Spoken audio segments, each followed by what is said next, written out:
मित्रांनो पाणी तर वाढलं आहे, पण पाणी क्लिअर आहे ही चांगली गोष्ट आहे.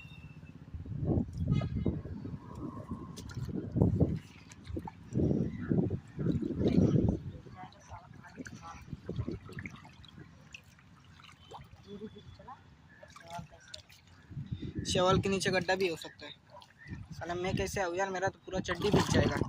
ऊपर से बड़ा पैंट पहना है. लकडी हे बघा मित्रांनो, इथे एक गळ लावलेला आपण. मी पॅन्ट वरती करतो, बघतो. हे बघा फुल पॅन्टच घातले मी आज पण. साहेब चाललाय पुढं, तिथे एक गळ लावलेला. मी गेलो तर मी पूर्णच भिजन, मला माहिती आहे, म्हणून मी जात नाही. ते बघा मित्रांनो, ते चड्डी अख्खी पाण्यात आहे. मित्रांनो याला लकडीच नाही दिसत, काठी दिसत नाही आपली, बोलतोय.